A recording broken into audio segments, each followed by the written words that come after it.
Bueno, es para largo la explicación, pero vuelta a la idea principal, si, no solo la educación va a tener que cambiar si queremos sobrevivir, todo va a tener que cambiar.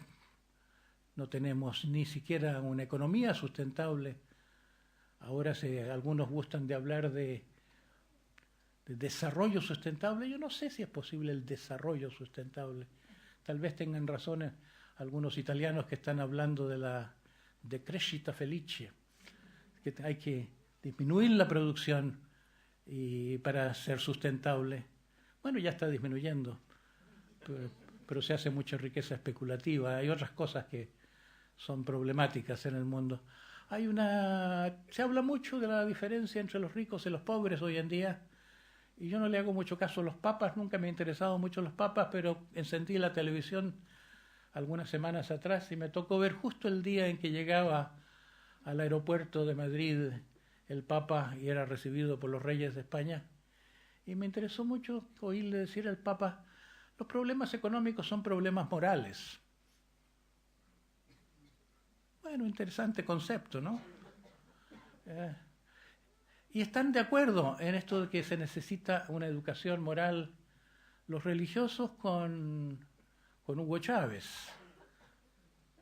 Habla mucho de la importancia de la moral, pero yo creo que el tipo de educación moral que propondrían unos y otros no nos llevaría a ninguna parte, porque ya lo hemos probado de sobra.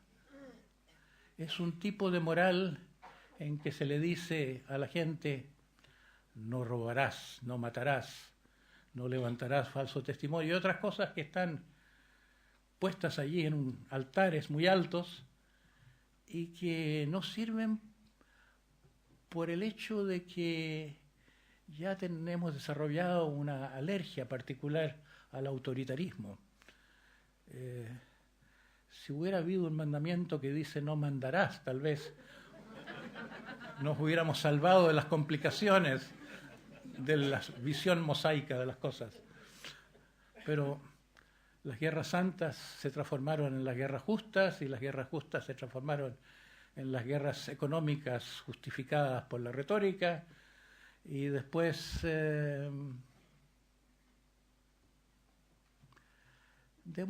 perdimos la fe en la moral. Y los filósofos que hablan de moral lo presentan como una reliquia del pasado. No pueden los filósofos sino que caer en un relativismo postmoderno o caer en un análisis lógico según la moral no difiere mucho de los juicios emocionales. Esto me gusta, esto no me gusta, a esto estoy acostumbrado. Como que no distinguimos esto es bueno o esto a mí no me va bien. Entonces está muy desprestigiada la moral filosóficamente, y sin embargo sentimos que si hay un cambio en la educación debería tocar ese aspecto el aspecto ético de la persona. Y yo creo que la solución a eso, la respuesta a esa pregunta del título que le he dado a esto, el sentido de la educación moral del tercer milenio, es que tiene que haber un paso de la moral normativa, que es casi la única que conocemos en el mundo occidental. La moral definida por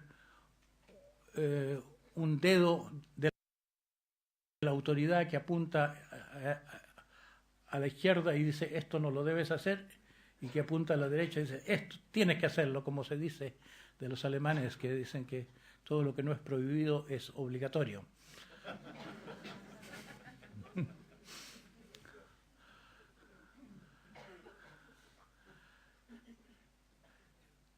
El pueblo norteamericano era un pueblo muy moral en sus orígenes.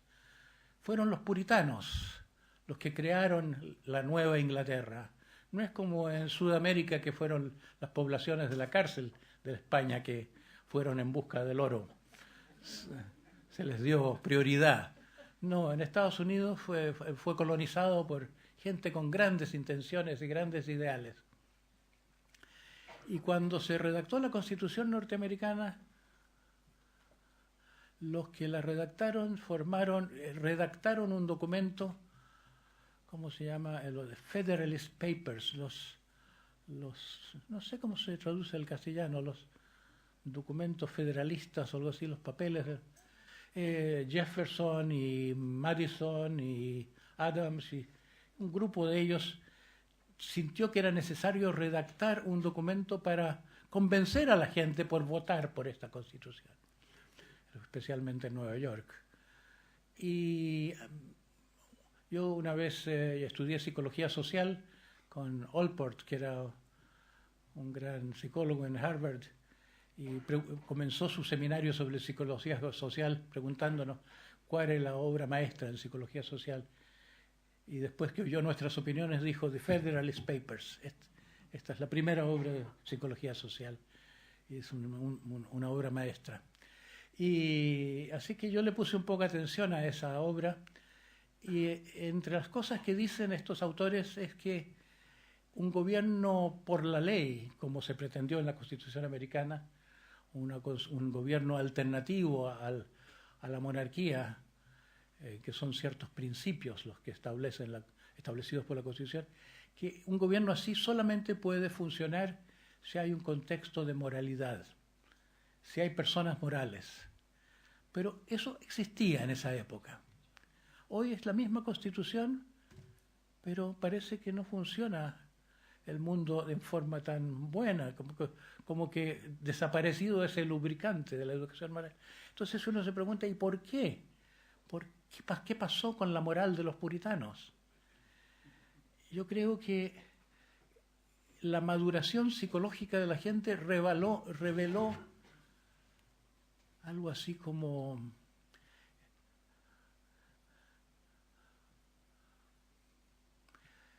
no sé si llamarlo un error psicológico o una especie de fraude del moralismo.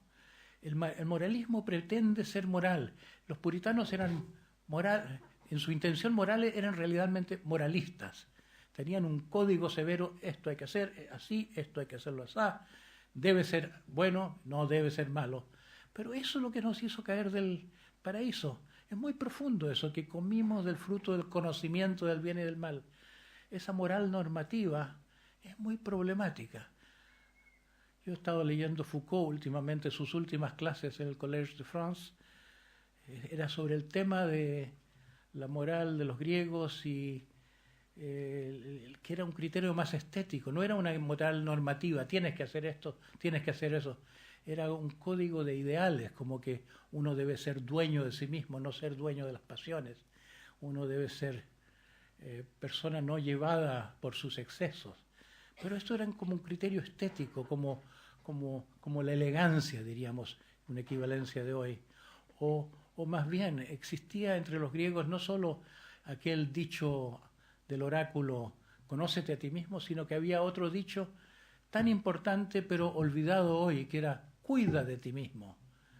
Había una ética del interesarse en el propio desarrollo, interesarse en el perfeccionamiento de sí. Era una cosa un poco aristocrática, pero era el código, no era un código normativo. Entonces, ¿cuál es la alternativa a la moral normativa? Es el viejo concepto de la virtud. Cuando Lao Tse escribe el libro del Tao y de la virtud, el libro del camino y su virtud, esa palabra Tao Te, el Te, que es la expresión del Tao. El Tao se puede decir que es el equivalente en el taoísmo de Dios. El que está con Dios, el que está con Tao, se manifiesta en forma virtuosa. Como cuando Dios quiere destruir el mundo porque está corrupto, hay que empezar de nuevo, como tal vez esté pasando ahora. Entonces manda el diluvio, pero encuentra a un hombre recto, dice. No era el hombre recto. Entonces, un hombre, ¿por qué? Porque era un hombre que tenía a Dios ante todo. El concepto de Tao no era un concepto normativo, es uno que, porque está en contacto con el misterio de la vida, porque está en contacto con el camino, así como Cristo dice, soy la verdad, el camino y la vida. Es muy parecido el concepto de Tao, es como la profundidad de la mente, que para cual el que la toca, ese es un toque que lo transforma en una persona buena. Pero ese es un bueno que no está en el bien y del mal, que no es un bien y mal que está ligado a una estructura autoritaria, a un policía interior o a una autoridad normativa externa. Las autoridades externas parece que funcionan muy bien a base del poder de la amenaza y el poder del castigo, pero es un resultado muy a corto plazo. A largo plazo el mundo se va poniendo menos bueno, a largo plazo las cárceles se van llenando tanto que ya no cabe la gente, es un problema económico además, se están privatizando además las cárceles. Bueno, ha fracasado la moral normativa. La virtud no se ha probado mucho. Hubo una época en que los filósofos mejores, los filósofos que se consideraban los verdaderos filósofos, como Sócrates, como Diógenes, como Epicteto, como Marco Aurelio, como los así llamados moralistas griegos y romanos, eran los filósofos que se interesaban en el ser humano. A lo que más se parecían es a lo que hoy en día son los terapeutas. Eran personas que querían mejorarle la vida a los demás, mostrándole que por ahí no es, por ahí no vas a ser feliz, no es esa la manera de vivir. Pero no tenían muchos argumentos, tenían el argumento de su presencia, de su irradiación de virtud y de su elocuencia, pero eran pocos los seguidores. Hoy en día yo creo que tenemos muchos más medios para, si quisiéramos tener gente virtuosa, porque hoy entendemos que lo contrario de la virtud tiene que ver con la enfermedad emocional. La virtud es la condición sana. La condición no es que seamos medios buenos y medios malos y necesitemos un sistema policial para que nos mantenga en buena forma. Es que la salud es... Ni los animales son malos. Los animales tienen que comer, claro.